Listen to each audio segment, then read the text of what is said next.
শ্রাবণ মাস একটি অত্যন্ত পবিত্র মাস বলে গণ্য করা হয়। তাই ভক্তিভরে এই মাসে কি কি উপায়ে বাবা ভোলেনাথের পূজা করলে ফল লাভ হতে পারে তা আজকে আমরা জানব। বিশ্বাস অবিশ্বাস কিন্তু সম্পূর্ণ নিজস্ব ব্যাপার। কিভাবে পূজা করব?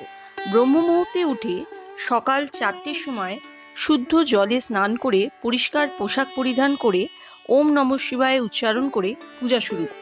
শিবলিঙ্গে পঞ্চামৃত, গঙ্গাজল, দুধ, দই, ঘি, মধু ও চিনি দিয়ে শিবজির পূজা করুন। বেলপাতা, ধূত্রা, সাদা ফুল, ভস্য, চন্দন, ফল ও মিষ্টি নিবেদন করে ওম নমঃ শিবায় মন্ত্র 108 বার জপ করুন। এছাড়াও শিব চালিসা, রুদ্রাষ্টক ও মহামৃত্যুঞ্জয় মন্ত্র জপ করতে পারেন। ব্রত কিভাবে পালন করবেন? একবার দিনে ফলাহার করা বা সম্পূর্ণ নির্জলা উপবাস করা, সারাদিন শিবভক্তিতে মন দিন, সত্য কথা বলুন, নিজেকে সংযত রাখুন, মদ মাংস থেকে সম্পূর্ণ নিজেকে বিরত রাখুন, দীপ জ্বালিয়ে আরতি করুন, শ্রাবণ সোমবারের কাহিনী শ্রবণ করুন বা নিজে পাঠ করুন। সন্ধ্যের পুজো আরতির পরই ব্রত ভাঙতে হবে। হালকা ফলাহার, দুধ, খিচুড়ি, উপমা, সাবু ইত্যাদি আপনারা গ্রহণ করতে পারেন। শাস্ত্রমতে শ্রাবণ মাস 12 মাসের মধ্যে সবচেয়ে পবিত্র মাস বলে মনে করা হয়। এই মাসে বাবা মহাদেব ও মা পার্বতীর পুজোয় মানুষ সকল পার্থিব সুখ ও সুবিধার কৃপা লাভ করে।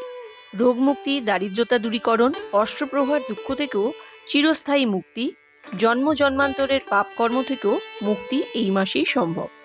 এই মাসে ভোলেনাথ আপনার ভক্তি, প্রেম ও নিষ্ঠাকে সবচেয়ে বেশি মূল্য দেন।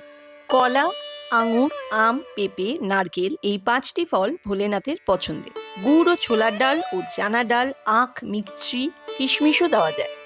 নাশপাতি ভুলেও নিবেদন করবেন না। নাশপাতি অর্থাৎ নাশ ডেকে আনা ফল। এই মাসে বাবা ভোলেনাথ, মা লক্ষ্মী আর গণেশ 3 দেবতার কৃপা একসঙ্গে লাভ করা সম্ভব। শ্রাবণ মাসে গুড় ও আখ ভগবান শিবকে নিবেদন করুন ও নিজেও খান।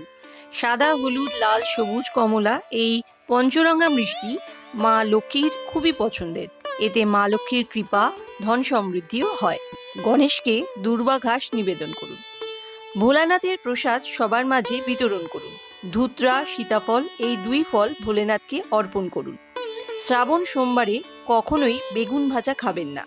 এছাড়া শ্রাবণ মাসে প্যাকড জুস, লসুন ও পেঁয়াজ, চাল বা ভাত, মদ, মাংস, ডিম, মাছ ভাজা, মশলাদার খাবার, আচার, নাশপাতি, চিপস, কুরকুরে বা প্যাকেট জাতীয় খাবার থেকে একেবারেই বিরত থাকুন। এই ধরনের আরও গল্প জানতে হলে যুক্ত থাকুন মানি টেল চ্যানেলের সঙ্গে। নমস্কার।